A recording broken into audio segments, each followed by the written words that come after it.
Terça-feira, já para quarta, depois de um período cansativo, irmãos. Nós pegamos aí voos de madrugada, emendando em outro voo, 5h30, mais conexão, esperando 3 horas, depois mais 14 horas e tal de voo, depois mais 3 horas de conexão, mais, enfim.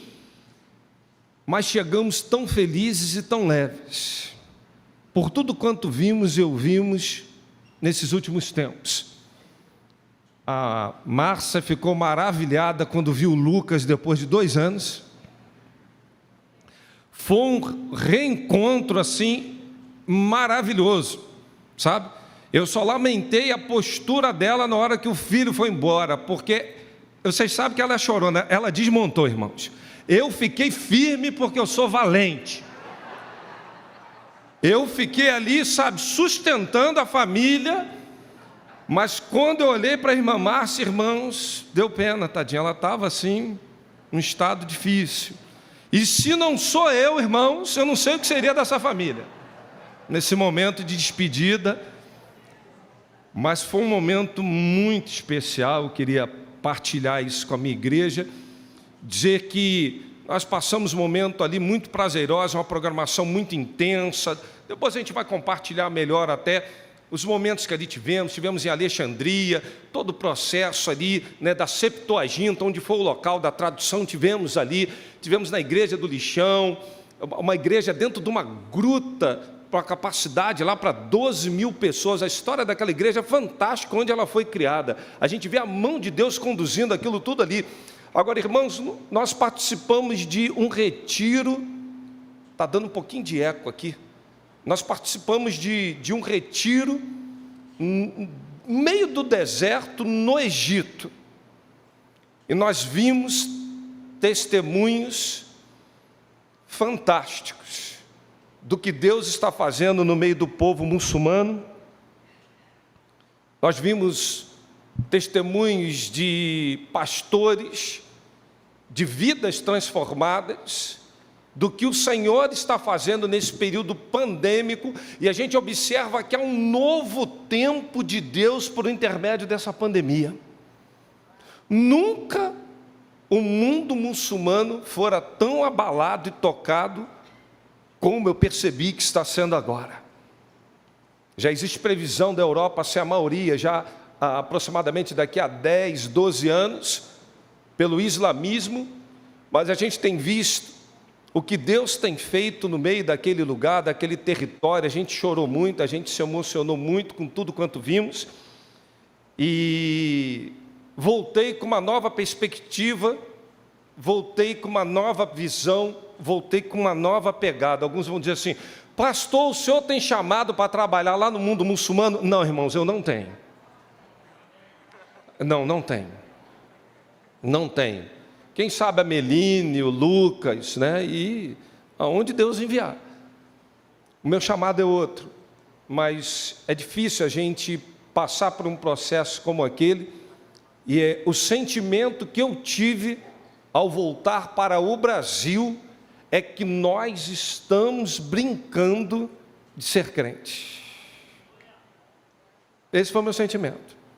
A gente acha que a maior perseguição lá é por conta do governo, de não poder declarar o evangelho. Não, irmão, a maior perseguição é dentro de casa, da família, que assim que você declarar que é de Cristo, eles te expulsam de dentro de casa, e a vergonha da família vai ter que ser lavada, e lavada é com sangue. Ou mata quem foi para o cristianismo, ou pega o filho menor e sacrifica para lavar a honra da família. Você quer uma perseguição, uma desgraça pior do que essa? E vimos testemunho de tanta gente ali que passou por esse processo, família expulsa, de prisão. Aliás, lá pelo 3º ou 4º dia que lá estávamos, tinham 2 testemunhos que nós ouviríamos lá, que eles não conseguiram ir lá para testemunhar, porque a família prendeu, porque sabiam que eles iam lá confessar para esse grupo que estava lá, que éramos nós, que Jesus Cristo é o Senhor. Em meio a tudo isso, eu queria apenas comunicar isso à igreja e falar da minha alegria nesse regresso, por a gente passar por uma manhã especial que indubitavelmente vai marcar a nossa igreja. Viemos anunciando. Eu queria, para tanto, compartilhar um texto com os irmãos que está lá em Ageu, capítulo 1. Nós vamos ler dos versos 1 ao verso de número 11.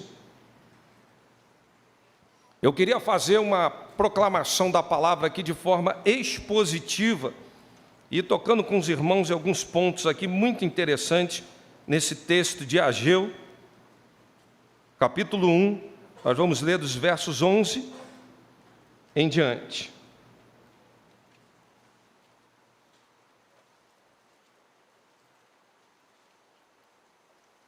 E você já vai descobrir por que é que a nossa igreja nunca mais será a mesma.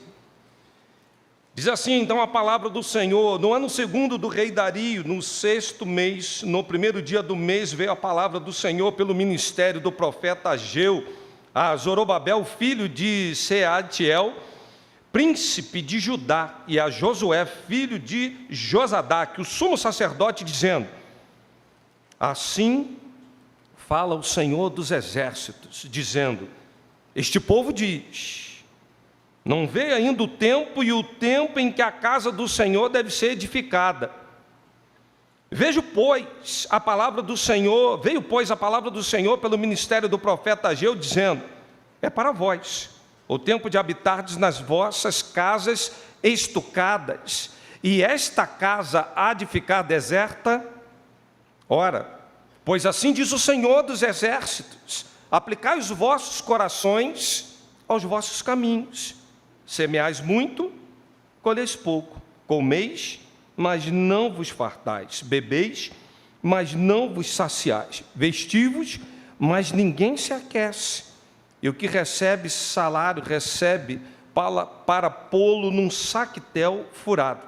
Assim diz o Senhor dos exércitos: aplicai o vosso coração aos vossos caminhos. Subi ao monte, trazei madeira, edificai a casa, e dela me agradarei, e eu serei glorificado, diz o Senhor dos exércitos. Olhaste para muito, mas eis que alcançaste pouco. Este pouco, quando trouxeste para casa, eu lhe assoprei. Porque, diz o Senhor dos exércitos, por causa da minha casa que está deserta. A cada um de vós corre para a sua própria casa. Por isso retém os céus o seu orvalho, e a terra retém os seus frutos. Eu fiz vir a seca sobre a terra, e sobre os montes, e sobre o trigo, e sobre o mosto, sobre o azeite, e sobre o que a terra produz, como também sobre os homens, sobre os animais, e sobre todo o trabalho de vossas mãos. Vamos orar? Senhor, fale com a sua igreja nesta manhã, por sua infinita misericórdia e graça. Aviva-nos para esse tempo, dá-nos a visão para onde o Senhor quer nos conduzir, e que tenhamos a compreensão, o engajamento e a noção de que o Senhor quer gerar um novo tempo para nós como igreja. Nos abençoa, Deus, por intermédio da Tua palavra, que é viva e que é eficaz. Nós oramos em nome de Jesus. Amém. É tempo de construir avançando. É o tema da nossa reflexão nesta manhã. Eu queria, de uma maneira introdutória, situar os irmãos a respeito do texto ora lido de Ageu, capítulo 1, considerando que esses profetas bíblicos, a maioria deles, eles pregaram sempre, falaram antes do cativeiro babilônico. Durante o cativeiro nós tivemos dois grandes profetas, Daniel e Ezequiel. E momento pós-cativeiro, momento pós-exílio, nós tivemos três grandes profetas, Zacarias, Malaquias e especificamente nesse caso o profeta Ageu.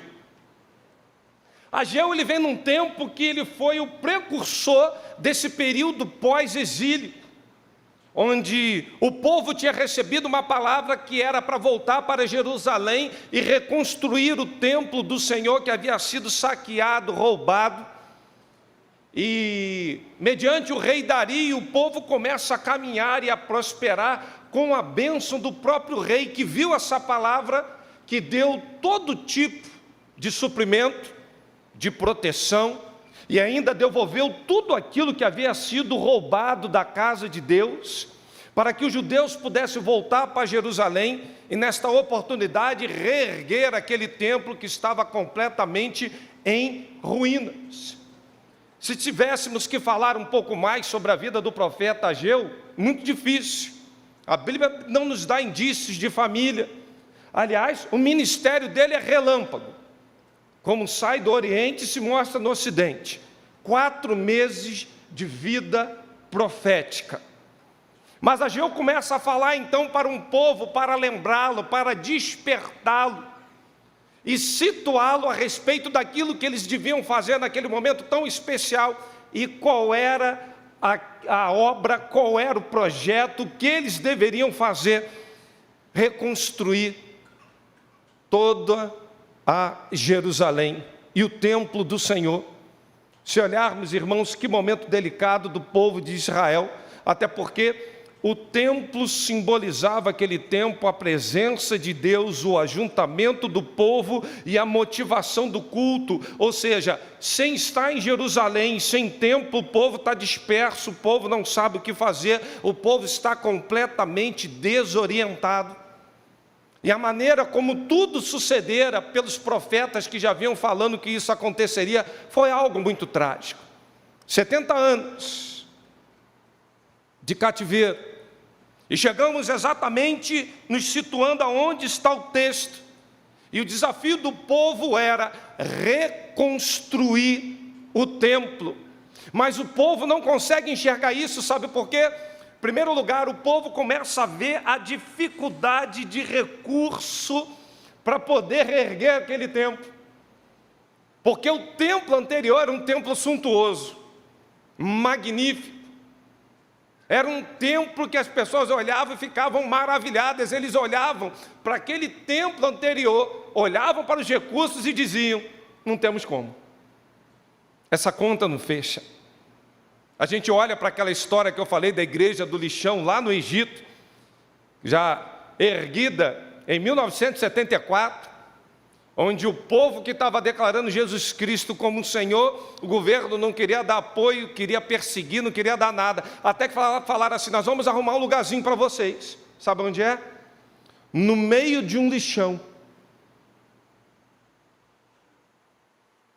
Porque crente para eles é sub-raça. E assim fizeram, eles começaram a se reunir dentro de uma gruta, começaram a orar, pedindo sinais a Deus para que aquilo expandisse. A gruta rachou, o negócio começou a funcionar. E tem gente que não acredita que Deus remove pedra. Se tiver a barreira, direi esse monte: erga-te daqui para lá. E começaram a escavar, tiraram toneladas lá de pedra, e a igreja foi construída de uma forma assim, dentro de uma gruta. E naquele lugar, era um lugar terrível. Aliás, se você observar, irmãos, eu conheço algumas comunidades no Rio de Janeiro. Eu tive o privilégio de entrar em várias delas, da Zona Norte até Angra dos Reis, Zona Sul. Mas o que eu vi lá é impressionante. Fizeram um templo para 12 mil pessoas e um templo ao lado para mais 4 mil. Os cultos enchem, lotam lá. Mas quando você vai chegando no local, irmãos, pensa num lugar assombroso. É aquilo. De tudo que você já viu na vida, de lixo, de instalações físicas, de olhar para o povo, de dificuldade, de sofrimento, é um lugar difícil. Mas um homem no meio do lixo consegue erguer uma igreja para 12, somando mais 4, 16 mil pessoas. Sabe por quê? Ele não olhou as dificuldades que ele teria, mesmo sem apoio de ninguém.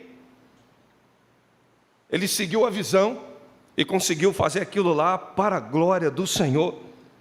Em meio aos desafios que temos na vida, irmãos, a gente fica olhando e constantemente nós estamos nos perguntando: cadê o recurso? Se nós temos um Deus que é dono de toda a prata e todo o ouro. A gente não confia que o Senhor fará prosperar os nossos caminhos. Me lembro, alguns anos atrás, quando eu tive uma passagem por uma igreja em Campo Grande, primeira igreja batista em Jardim Nova, Guaratiba, na rua Onça de Pitangui, número 1. E tinha um templo ali, para 30, 50 pessoas. A gente lançou um projeto para a igreja. Nós falamos assim, nós vamos erguer um templo aqui para 500 pessoas. Na época, a renda de dízimo ali dava coisa de uns 13 mil reais. E para a construção desse novo templo, nós lançamos um desafio de, em 2 anos, a gente gastar aproximadamente 800 mil reais na construção do templo. Quando a gente apresentou isso para a igreja, toda a igreja riu. Eu falei, acho que esse camarada não tá fechando a conta, não. E depois que apresentamos o projeto, o desafio, veio logo uma equipe de técnicos, de engenheiro, que falaram um pouquinho de como seria aquilo, e do envolvimento da igreja. Aí eu anunciei aquilo que eu não podia ter dito antes. Falei, metade do valor já está conseguido, já está em mãos. Aí eles começaram a ver que os recursos viriam a partir do nosso ato de fé, daquilo que a gente deveria se posicionar. O povo precisava ser sacudido, sabe por quê? No momento que a gente se envolve com a obra de Deus, e foi isso que o profeta Ageu estava tentando alertar o seu povo, o povo de Israel, ele como homem de Deus falando exatamente aquilo que o povo precisava ouvir. Os samaritanos se levantam e começam a querer fazer um pacto, uma aliança. Ele fala, Zorobabel diz, de jeito nenhum, isso não vai dar certo. Irmãos, quando a gente se levanta para fazer as coisas de Deus, um monte de coisa acontece. Alianças vão surgir como senso de oportunidade apenas para distrair e desviar do objetivo. Eu me recordo, alguns anos atrás, que quando eu me formei, eu tinha um sonho de comprar um carro zero. Aí eu fiquei trabalhando um ano pouco, assim, onde eu trabalhava, olhava, os meus colegas, tudo de carro novo. Ainda falava assim para mim, irmão Ricardo, o senhor está a pé porque quer. Falava, é. Aí com muito custo, meus irmãos, eu comprei um Chevelle, hatchzinho, segunda mão, era de uma senhora, motorzinho Stander. Aquele carro para mim, meu irmão, foi uma delícia. Mas quem compra um Chevelle vai querer, num curto prazo de tempo, atingir outro alvo. E nessa época, irmãos, a etiquetagem de preço, a máquina do supermercado, ela rolava os preços de manhã, quando era tarde já era outra. Quem lembra disso, irmãos? Os irmãos estão ficando velhos. Para não perder, eu pegava o meu salário e comprava dólar. Aí eu fui juntando, irmãos, assim, eu tenho uma estratégia muito boa para juntar dinheiro. Eu compro dólar e boto assim, numas panelas que eu não uso, embaixo da pia, para não dar margem ao salteador. E assim eu vim fazer. No mês seguinte, Renan, eu ia realizar o sonho do carro novo. Eu falei, oh, aleluia! Agora é a minha hora. Irmãos, eu fiquei 3 dias sem dormir quando ouvi o testemunho de uns missionários. E o Senhor me incomodando, dizendo assim, pega todo esse valor e semeie na vida deles. Eu falava assim, não, Deus, não. Pede outra coisa, pai. O pessoal sai para comer pizza, Coca-Cola, eu estou tomando água. Eu compro pão na padaria para passar uma manteiga, um café com leite. Aqui tem muito sacrifício, Deus.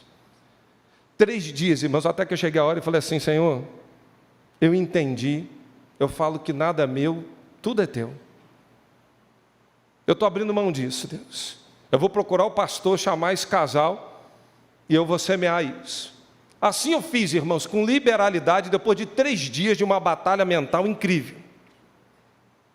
Superada essa fase, aquele mês eu andando com o meu chevelinho, Luiz, não tive dinheiro para botar gasolina, algo que nunca tinha acontecido comigo antes. Eu tive que fazer um vale, pastor Demétrios, para pagar lá na frente no pagamento, porque eu não tinha dinheiro. Eu falei, Deus, que perseguição, tudo para eu virar e falar assim, ó, para que eu fui dar esse dinheiro lá para o campo missionário? Eu perseverei, irmãos. Depois de um tempo, Deus fez uma coisa na minha vida inédita. Deus faz umas coisas com a gente muito curiosas, né? Quando tinham lançamentos de carro aqui no país, eis que o pastor Anderson era chamado para testar os veículos. Olha que coisa, irmãos. O carro ia ser lançado, eu ficava andando com o carro 3, 4 meses. Teve um que nós fomos aqui para o aeroporto, aqui, lembra, Márcia? Um coquetel maravilhoso, nós pegamos um carro, fomos dirigindo até Búzios.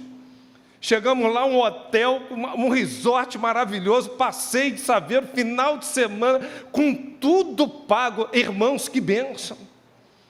Aí eu comecei a andar, esse carro Prius aí da Toyota, que está por aí, quando eu fiquei meses com esse carro testando aqui, irmãos. Aquele conceito ainda do carro híbrido, né? Até a coisa vingar, vinha à tona. Aí as pessoas olhavam assim, pastor, mas que carro bonito, que negócio legal. E ainda pensavam que era meu, que eu tinha dinheiro para aquilo. Aí depois Deus começou a me surpreender com algumas coisas assim, sabe por quê, irmãos? Deus só te prova naquilo que Ele mais quer te abençoar. Se agarre nesse princípio, se desprenda disso.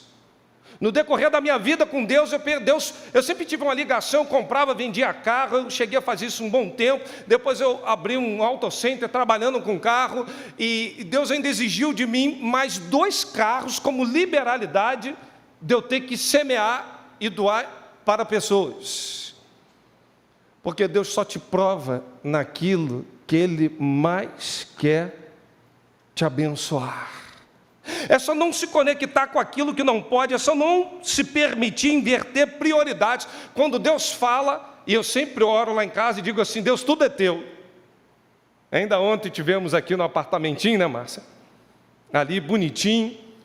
Aí entraram coisas novas, eu já orei consagrando, falei, Deus, tudo aqui é teu, tudo é para a glória do seu nome. Mas Deus dá, Deus tira. Deus prova a gente para ver até onde está o nosso coração. E nesse momento de desafio do povo de Deus, a gente percebe os samaritanos querendo se aliançar para tentar desviar o povo, tentar desviar a propósito a qual o Senhor falou, ergue o templo, vai nesse caminho, é com vocês que eu vou fazer a obra. Não fique esperando aliança com A, B ou C, não. Aliás, num terceiro momento você vai ver, e os samaritanos faziam isso. Primeiro tenta se aliançar, não deu certo, cria um ambiente de hostilidade, perseguiram severamente o povo judeu, ao ponto de escrever uma carta, agora para Artaxerxes, e a gente começa a ver então que eles declaram na carta assim, ó, se deixar o povo judeu voltar para Jerusalém, esse povo vai dar problema, vai ter grande dificuldade, o senhor não sabe o que está fazendo, rei. E o rei baixa um decreto então, proibindo a obra. E nesse momento a igreja paralisa. Depois de 16 anos, eles tinham lançado os fundamentos e pararam por ali.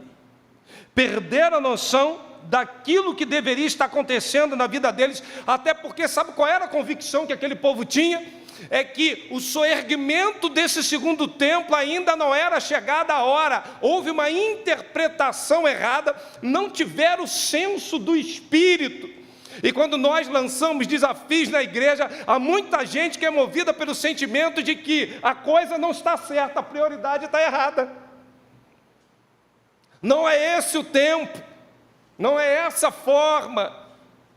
Há sempre aquela discussão, né? Outro dia eu vi o governo daqui tentando tomar uma medida para fazer um projeto de cunho cultural. Alguns disseram, não, tem que investir em hospitais. Os outros vão dizer, não, tem que investir em escola. Outros, não, tem que investir em segurança. Cada um tem a sua prioridade, mas não podemos nos esquecer de uma coisa. Deus tem a sua prioridade para a sua igreja.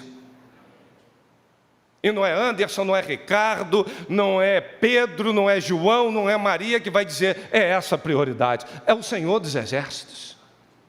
É Ele que vai dizer, é Ele que vai estabelecer. Mas eles, por essa forma de interpretar equivocadamente, pagaram um preço altíssimo. Sabe por quê? Nesse tempo determinado, eles não conseguiram enxergar o que Deus queria fazer, perderam a visão, estagnaram. O problema deles não foi com imoralidade, o problema deles não foi com desvio doutrinário, o problema deles não foi que aquele povo estava passando por um momento ali, onde estavam então fazendo associações indevidas. Não, meus irmãos, eles se perdem exatamente no fato de que interpreta a coisa da maneira errada. E infelizmente eu tenho certeza que após nós lançarmos grandes desafios nessa manhã, alguns infelizmente não vão alcançar a visão e vão fazer uma interpretação errada. Vamos fazer isso. Mas o texto fala: vocês estão tentando ajuntar tesouro na terra. Sabe por quê? Porque vocês estão dizendo, não veio ainda o tempo determinado. Eles não acreditavam que era para aquele momento. Eles perderam o tempo de fazer as coisas. E aí vem a palavra do Senhor dizendo: vocês estão aplicando o coração de vocês nos seus caminhos. E eu me pergunto nessa manhã, o meu coração está aplicado em quê? O que domina hoje todas as minhas ações, motivo das minhas preocupações, é encher a terra de título, encher a terra de veículos importados, é de ir comer nos melhores restaurantes. E abro um parêntese, irmãos, eu passei agora uns 12, 13 dias comendo aquele pãozinho lá maravilhoso, aquela comida tão condimentada, e aqueles docinhos árabes. E quando eu cheguei no Brasil, eu falei: eu não aguento mais, irmãos, eu preciso de um churrasco. Na quarta-feira, quando eu vim para o culto aqui da formatura da mulher, eu voltei para casa com uma torta que eu falei: veio salvação essa casa. Irmãos, às vezes nós estamos pegando os nossos recursos e aplicando, sabe, tão somente para quê? Para o nosso ego, para a nossa satisfação, e isso nada tem a ver com a glória de Deus, com povoar o céu, com coisas que possam impactar o reino de Deus. A Bíblia fala: quer comais, quer bebais, ou façais qualquer outra coisa, fazei tudo. E o pecado desse povo não era idolatria, não. Esse pecado chama-se acomodação. O comodismo. É o comodismo de falar assim: para que eu vou fazer isso? Não vou não. Irmãos, eu já vivi isso. Eu fui uma vez num retiro de casais, e vou contar uma grande derrota aqui. Márcia está aqui, e testemunha ocular comigo. E quando eu vou para uns negócios assim, eu sempre gosto de lançar uma semente, como fizemos agora lá no Egito. Cada um membro da família vai lá e exercita uma semeadura. Eu fui para o retiro de casais, irmãos, e Deus colocou assim uma vontade de semear algo naquele retiro. Aí eu falei: amém, Deus. Eu separei tudo. Quando eu vi a Márcia, estava vindo, eu falei assim: o que você fez? Não, eu fui lá, passei já aqui no cartão de crédito aqui, eu fui lá, lancei uma semente. O que o Anderson fez? Ela já semeou uma só carne. Pôncio Pilatos. Semeou por nós dois. Aí, Flávio, o contexto de uma só carne. Mas não foi isso que Deus colocou no meu coração. Terminou o retiro, eu entrei no carro, e no caminho, 6 horas de Águas de Lindóia até o Rio de Janeiro, eu falei assim: Márcio, eu não estou aguentando, você fez essa semeadura, Deus, e eu não fiz. Eu estou sentindo o Espírito Santo aqui me incomodar, porque eu retive. Aí liguei para o pastor, que era o responsável pelo evento. Vocês sabem dessa história, Luiz? Aí falei para ele assim: meu irmão, eu tenho que te pedir perdão, porque eu saí daí e fiz uma coisa feia. Eu tinha botado o negócio no meu coração, mas quando eu vi a minha esposa o que tinha feito, eu me pendurei, peguei carona nela e falei: já está feito pela família. Mas não foi isso que Deus mandou fazer. E eu retive isso aqui. Eu queria que o irmão me desse seus dados, porque agora o Espírito Santo colocou isso no meu coração. Eu vou dar em dobro. E eu queria te pedir perdão, porque isso não era meu. E eu fiquei retendo. Irmãos, quando eu fiz isso, aquele homem riu, virou para mim e falou assim: talvez o irmão não saiba a dimensão que tem o poder de uma semente. Quando teve o outro retiro de casais, 3 dias antes, um retiro grande, lá do pastor Josué Gonçalves, que vai lá, 600 casais. Ele olhou a lista, não viu nosso nome e falou assim: eu queria que vocês viessem no retiro, tudo custeado pela minha equipe, porque eu queria honrar vocês. Eu achei curioso a minha retenção, a minha reflexão, o meu dar em dobro e logo em seguida o que o Senhor fez com a minha vida. Aí eu fiquei pensando: Deus, aonde está realmente o meu coração? Essa luta entre o dar e o reter parece que em nossas vidas está ganhando de WO, meu irmão. Quantas oportunidades no dia a gente tem de semear, de dar, de se colocar à disposição, só que a gente vai retendo. Quando eu digo isso, alguns estão dizendo: o pastor está falando de dinheiro. Não, irmãos, é muito mais do que isso.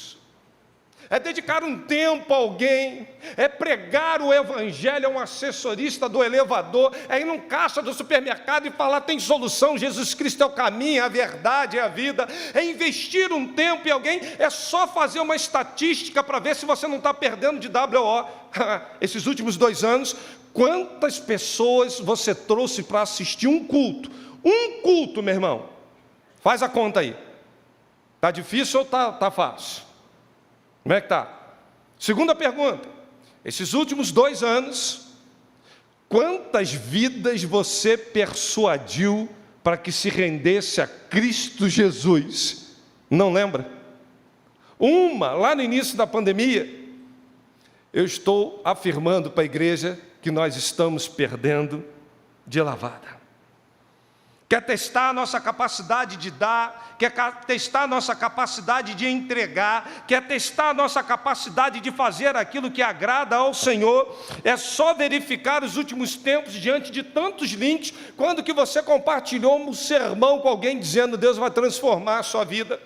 É só olhar para o site da igreja que está aí agora, quantas curtidas tem. Tem gente que nunca curtiu o site, e quanto mais curtidas tiver, mais propagação tem, mais pessoas vão visualizar, e a possibilidade do resgate de alcance de mais pessoas.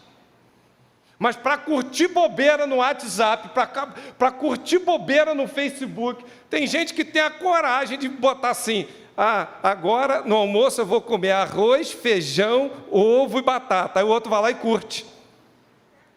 Agora eu acabei de almoçar, eu vou escovar o dente. O outro vai lá e curte. Agora eu vou dormir. O outro está curtindo. Agora eu me levantei, minha cara de sono. Bota aquele rosto horrível, irmãos. E tem gente que curte. Mas para curtir algo que vai fazer a diferença, é só ver esses últimos tempos. Agora, então, final de campeonato aí, de clube, o que tem de gente o dia inteiro postando coisa a respeito de clube, meu irmão. Mas nunca fez uma postagem dizendo assim: esse texto vai impactar a sua vida. Nunca pegou o WhatsApp e mandou uma mensagem assim: estou orando por você. Sabe por quê? Nós estamos perdendo de lavada. E o texto diz: a casa de vocês é uma casa estucada, é uma casa que é apainelada. Sabe o que quer dizer isso? É aquela casa que tem um teto, é aquela casa que tem um luxo, é casa que serve a reis. Ou seja, o povo judeu estava cada um preocupado na sua casa, botar as coisas tudo em ordem, enquanto que o templo estava na ruína, na desgraça. E Deus começa a levantar o profeta dizendo: vai se cumprir tudo o que me apraz, dizendo também a Jerusalém: tu serás edificada, e ao templo tu serás fundado. Isaías 44, verso de número 28. Eles estavam edificando coisas terrenas, queriam comer comidas boas, queriam se deitar em excelentes camas. O povo judeu estava querendo cada ano trocar de carro. Se pudesse, um domingo era filé mignon, no outro era lagosta. Juntando dinheiro para aquela viagem dos sonhos. O povo judeu sonhava em ir para Disney, irmãos, com toda a família. Passar um Natal e um Ano Novo lá. E ficaram sacrificando, juntando, pagando aqueles pacotes turísticos, sabe? Que sacrifício. E assim estava o povo vivendo, mas a casa de Deus estava vivendo um momento especial. Você sabe quando transformamos a casa de Deus em ruínas? Quando a gente começa a agir com recursos que não glorifiquem o nome de Deus. Segundo lugar, quando estamos transformando a casa de Deus em ruínas, quando ao invés de dar o melhor, você dá sempre da sobra, dá sempre do pior. E alguns, às vezes, pastor Pedro, em nome de Deus, vem aqui na administração, pastor Sérgio, aí diz assim, eu queria recurso para isso, aquilo. Não, meu irmão, peraí que a gente vai. Ah, não vai não? Então eu vou comprar e depois eu tiro do dízimo, eu abato no dízimo. Em nome de Deus. Em nome de Deus. Eu acho que a igreja não amadureceu, às vezes não sabe o poder que tem a fidelidade ao Senhor. Eu recebo salário todos os meses, meus irmãos, que já vem um percentual que não é meu. Deus só está testando a minha fidelidade. Mas a gente precisa saber o que é oferta. E a gente não sabe praticar uma coisa chamada generosidade. Porque a gente acha assim, eu dei o dízimo para mim, já fiz mais do que a minha obrigação. Não, muito mal e porcamente fez obrigação. Até porque você vai, Malaquias, roubarás, pois, o homem a Deus, em que te roubamos. Aí a gente só se liga numa parte do texto, nos dízimos. Não, a gente rouba o Senhor também numa coisa chamada oferta. Está escrito lá. E sabe quando você rouba na oferta? Quando você tem um desafio de poder praticar um ato que você vai receber mais do que o outro e dando, pois a maior dádiva é dar do que receber. Você crê nisso, meu irmão? Você crê nisso? Isso é bíblico, isso é um princípio espiritual. A maior dádiva não é de quem recebe, é de quem dá. E quando você retém, e a Bíblia diz, aquele que sabe fazer o bem e não faz, por isso que lá em Malaquias está dizendo, roubará o homem a Deus, rouba, sabe quando? Quando você tem a oportunidade de ofertar e não oferta. Você já ofertou para missões? Lá em casa a gente tem uma premissa que a gente diz sempre assim, todos os meses, nós recebemos 2 sementes, uma para a gente comer, outra para a gente semear. E semente que a gente tem que semear, a gente não come, porque não é nossa. Não é nossa. Eu levo muito a sério a questão da oferta e também das primícias, daquilo que é o primeiro fruto, o primeiro rebento. Os irmãos me chamaram para vir aqui, o primeiro mês meu de salário não ficou comigo, eu ofertei tudinho como uma premissa ao Senhor, porque eu levo isso muito a sério, porque eu quero atrair as bênçãos de Deus, porque eu quero agradar o meu Deus. Um mês antes, Deus já dava sinais que nós viríamos para aqui, e a Márcia está aqui, a Meline hoje está desviada do Evangelho, irmãos, está lá em Irajá. Brincadeira, João Emílio, te amo. Meu pastor querido, já está vindo já, à noite vai estar aí com a gente.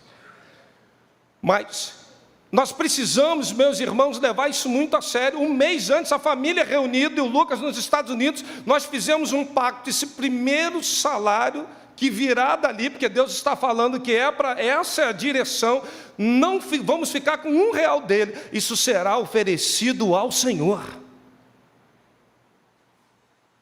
E oramos, e lacramos um pacto.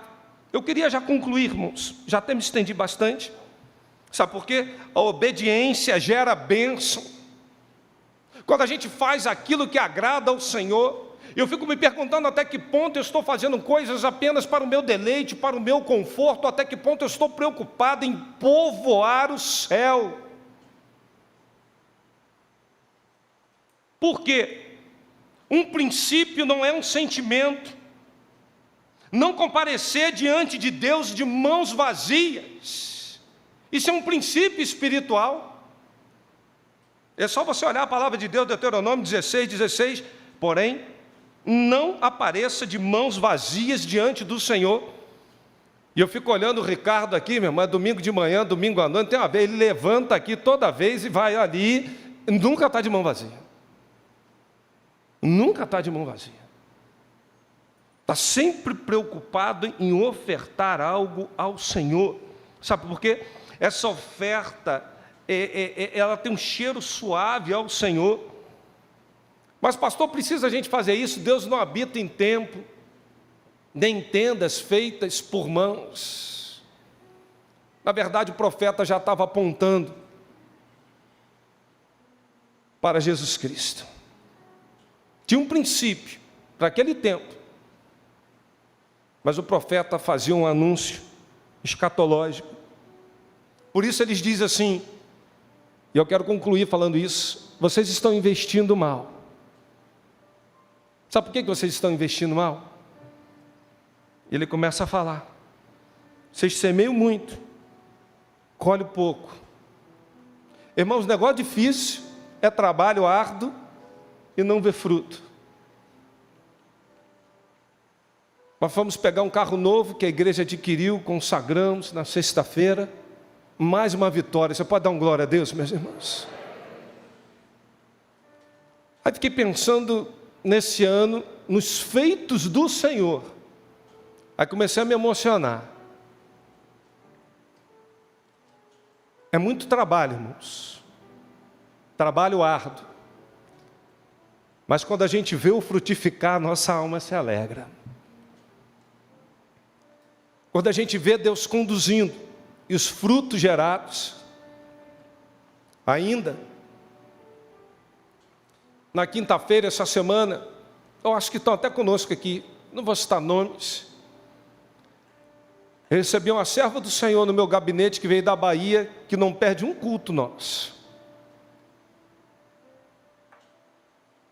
Ela trouxe um material lindo para o nosso departamento infantil, irmãos, feito com tanto amor, todo carinho. Quando eu olhei aquilo, eu me emocionei, tirei várias fotos. Essa irmã não perde um culto nosso. A filha dela esteve aqui na posse. A filha dela começou a frequentar a nossa igreja. A filha dela falou: eu quero congregar aqui. O marido está aí, estão vindo para Cristo Jesus, frequentando a classe. No próximo sábado, eu estarei realizando o casamento dela. Mas a conexão da igreja virtual com a igreja presencial deles como família foi uma conexão incrível. Para esse novo tempo, Luiz. Como as conexões estão funcionando. Irmãos, eu não gosto de redes sociais. Os irmãos sabem disso. A minha foto no WhatsApp é o pico Everest, porque a vida é uma eterna escalada, até chegar à estatura de varão perfeito. Às vezes alguém chama assim: pastor, vamos tirar foto. Eu fico me escondendo, irmãos, porque gente feia não quer aparecer em lugar nenhum. Eu não gosto de exposição, nunca gostei. Eu prefiro ficar na minha, quietinho. Mas seria loucura, nesse tempo presente, a gente não investir em redes sociais, não fazer a conexão da igreja virtual, da igreja presencial. Sabe por quê, meus irmãos? O que nós estamos fazendo é povoando o céu. Outro dia estava aqui no culto, a Márcia pegou, abriu aqui no Instagram, começou a filmar só o apelo desse que vos fala. Aí teve uma pessoa, Pedro Alonso, escreveu assim: eu aceito Jesus, eu confesso. Só assistiu o apelo no Instagram. Aí outras pessoas estavam falando: que bênção. Cheguei em casa, tomei um banho, me assentei, sentei no sofá, fui ver meu WhatsApp. Tinha uma mensagem de um homem conhecido, que chegou lá nos Estados Unidos, talvez esteja ouvindo o culto. Eu estou muito feliz que hoje meu neto confessou a Jesus Cristo. quando me mandou a foto, tudo do Instagram. Você sabe quem estava conectado nesse momento aqui no culto? O neto dele lá nos Estados Unidos, que tinha 7 anos de idade, confessando: Jesus Cristo é o meu Salvador. Aí eu falei assim: ele é o seu neto. Ele está lá nos Estados Unidos. Eu falei: tá. Ele viu na hora, entrou, ele começou a declarar. A família está em festa. Eu queria terminar dizendo uma coisa para você. A Bíblia está dizendo a cada um de nós: vocês comem, mas não se fartam. Vocês bebem, mas não saciam. Vocês se vestem, mas não aquecem. E o que recebe salário, recebe para pô-lo num saco furado. Assim diz o Senhor: aplicai o vosso coração os vossos caminhos, subi o monte, trazei madeira, edificai casa, e nela me agradarei, e eu serei glorificado. A fórmula está aqui, irmãos. Quando a gente pensa em reino, quando o reino é o primeiro lugar, quando a gente tem generosidade, liberalidade, fidelidade com o Senhor, o Deus está dizendo: eu serei glorificado. E Ele diz: vocês estão olhando para muito. Olha, observa. É igual aquelas mulheres quando vão entrar em shopping, né? Vão passando assim, é um senso de observação fenomenal. Aquele vestidinho ali, aquele sapato, já combina com aquela bolsa lá da outra loja. Mas às vezes chega no término lá do shopping, na hora de ir para o estacionamento, semeaste muito, mas colheste pouco. Está observando muito. E diz assim: esse pouco que você trouxe, eu soprei, eu dissipei. Sabe o que Deus está falando conosco, irmãos? Toda vez que você colocar o teu coração naquilo que é recurso que Deus te confia e você estiver retendo, vai vir o sopro, será dissipado. E Ele diz mais: por causa da minha casa que está deserta, por isso retém os céus o orvalho e a terra retém os seus frutos. Eu fiz vir seca sobre os montes, sobre o trigo, sobre tantas coisas. Mas eu queria, terminando, dizendo uma coisa para você. A Bíblia diz assim: considerai o vosso passado. Você pode hoje virar uma chave, meu irmão. Você pode hoje sair daqui dizendo assim: eu entendi o desafio. O maior desafio que nós temos na vida, irmãos, cada real que Deus dá, cada algo que Deus nos confia, nós glorificarmos o nome do Senhor, porque quando há despreendimento, quando há investimento para a glória do Senhor, é a única forma de termos saciedade. Sabe por que você não está satisfeito com nada? Você pode comprar carro novo, roupa de marca, frequentar os melhores hotéis, não há saciedade. A saciedade só vem quando nós estamos fazendo tudo para a glória do nome dEle. Por isso nada satisfaz, nada preenche. Olha para o passado e vê quanta inquietude, quanta falta de tanta coisa. E a maior expressão da gente confiar na provisão de Deus é olhar para o pão vivo que desce do céu. É olhar para a fonte que quem bebe nunca mais tem sede. Porque se tem uma coisa que gera saciedade, é experimentar Jesus Cristo. É paz de espírito. Mata a fome, mata desejo, mata tudo, porque Ele é pleno, Ele satisfaz. Eu queria nesse momento, irmãos, orar com você e apresentar um projeto. Mas eu queria que do fundo do meu coração você abaixasse a sua cabeça e você perguntasse o seguinte ao Senhor: Deus, esse último ano, quantas oportunidades eu perdi vivendo em função da minha vida. Deus, esses últimos tempos, eu quero olhar agora, olha para trás, olha para o passado, vamos para o tempo pretérito, fala assim com Deus: Deus, nós estamos em dezembro, esse ano eu não me recordo de ter ganho uma vida para o Senhor. Esse ano eu não me lembro de ter chamado uma pessoa para vir à igreja. Aliás, chamei despretensiosamente, mas não levei ninguém. Será realmente, Deus, que eu estou vivendo intensamente, com todos os recursos, tudo que tenho, tudo que sou, para a glória do Seu nome? Mas, Deus, eu tenho sentido falta de tantas coisas. Na minha vida não há saciedade. Reavalie seus caminhos. Peça a Deus assim: quebranta o meu coração, Deus, mediante essa palavra tão desafiadora.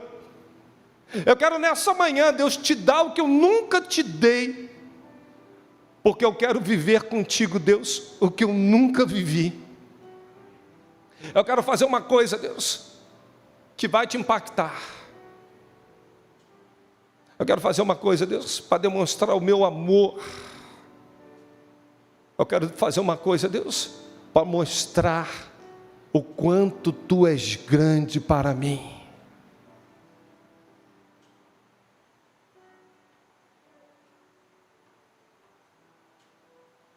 Eu queria orar com você nesse momento, logo após apresentar um projeto. Senhor, essa manhã tão especial, desafio que temos, ó Deus, é de tornarmos os nossos corações inclinados a fazer aquilo que Te agrada. Não nos deixe presos, Deus, por nada nesta vida, pois nós não queremos juntar tesouro nessa terra, somos peregrinos. Nós queremos juntar tesouros no céu, onde não tem traça nem ferrugem. Nos ajuda, Senhor, nessa manhã, como igreja, a termos despreendimento total, a termos liberalidade e a fazermos algo que nós vamos, de uma ou de outra forma, povoarmos o céu. Nos ajuda nesse propósito, Pai. É a súplica que nós estamos fazendo e a fazemos em nome de Jesus. Amém e amém. Vamos adorar o Senhor. Tem uma música que a gente possa adorar o Senhor aqui bem rápido. A igreja vai ficar de pé nesse momento.